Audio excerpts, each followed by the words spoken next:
आज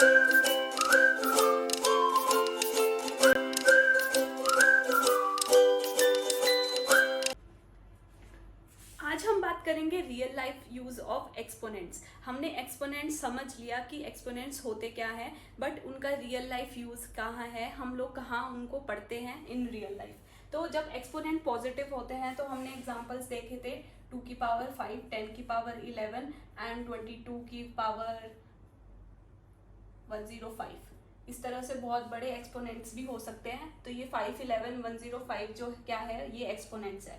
तो अब इनका रियल लाइफ यूज क्या है। लाइक आपके पास एक लॉक है, उनके अंदर 3 व्हील्स हैं और उनमें एक व्हील के अंदर 10 डिजिट्स हैं। तो अगर हमें इसका नंबर ऑफ कॉम्बिनेशंस निकालने हैं जो हमारे पास बन सकते हैं, जो कि कॉम्बिनेशन एंड परम्यूटेशन आप 11th क्लास में पढ़ोगे, तो वो आ जाएगा 10 × 10 × 10।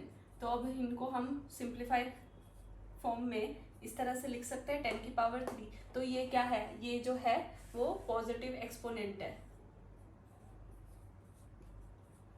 ऐसे ही और भी बहुत सारे एग्जाम्पल है। जो भी एग्जाम्पल आपको पता है वो आप कमेंट सेक्शन में बताओगे एंड और बच्चों के साथ शेयर करोगे।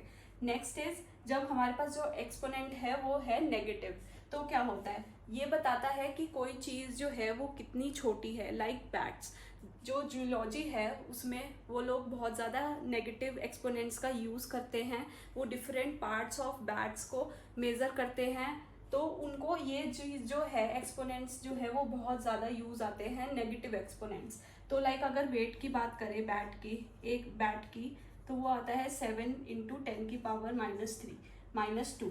तो वो क्या हो गया, 7 बाय में 100। तो ये क्या आ गया, ये आ गया एक फ्रैक्शन की, मतलब उनका जो वेट है वो अगर हम लोग 100, एक चीज़ है उसको 100 में डिवाइड कर दे, जो 7th पार्ट होगा, जो उसका वेट होगा वो उसके इक्वल होगा। या फिर आप ऐसे भी समझ सकते हो कि 100 kg या आउंच जिसमें वो मेज़र करते हैं, अगर हम इसका 7th पार्ट ले ले, 7/100 पार्ट ले ले, तो वो जो बैट का वेट है वो इसके इक्वल आएगा।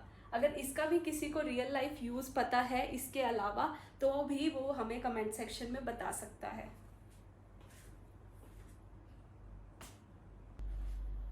तो अब बात कर लेते हैं एक्सपोनेंट्स जब रैशनल नंबर है। हमने कुछ एग्जांपल देखे थे, लाइक स्क्वायर रूट। तो लाइक आपको 4 का स्क्वायर रूट करना है,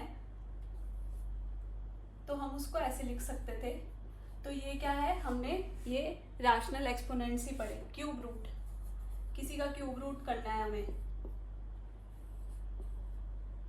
तो ये भी क्या था, हम इसको ऐसे लिख सकते थे।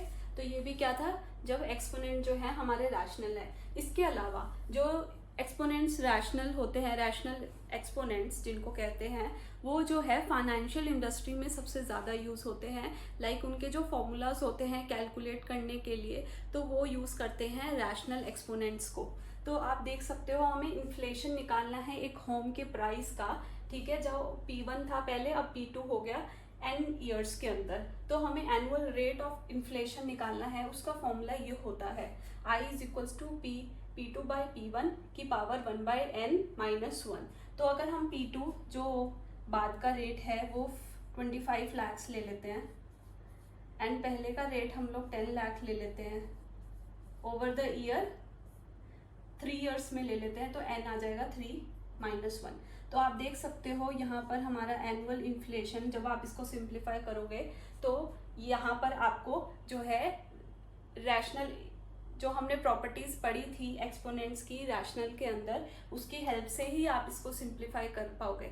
तो इससे आपको 2 पॉइंट्स पता चलते हैं कि जो हम लोग मैथ्स में पढ़ रहे हैं उनका रियल यूज़ क्या है एंड इनको कहाँ पर हम रियल लाइफ में देख सकते हैं। ऐसे ही हम लोग कंपाउंड इंटरेस्ट निकाल सकते हैं, उसका भी फॉर्मूला होता है, उसमें भी पावर्स जो है वो